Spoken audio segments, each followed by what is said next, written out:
హరే కృష్ణ అందరికీ.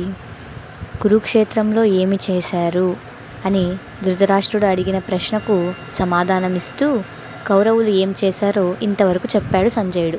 ఇక పాండవులు ఏం చేశారో చెప్పబోతున్నాడు. తరువాతి శ్లోకం. తతః శ్వేతైర్హైర్యుక్తే మహతి స్యందనే స్థితౌ మాధవః పాండవాశ్చైవ దివ్యౌ శంఖౌ ప్రదద్ముతు. అప్పుడు తెల్లని గుర్రాలతో గొప్ప రథంలో కూర్చొని మాధవుడు, పాండవ మధ్యముడైన అర్జునుడు తమ దివ్యమైన శంఖాలను పూరించారు. భగవద్గీతలో మొట్టమొదటిసారిగా శ్రీకృష్ణ భగవానుడు రంగప్రవేశం చేస్తున్నాడు. ఎలా ప్రవేశిస్తున్నాడు?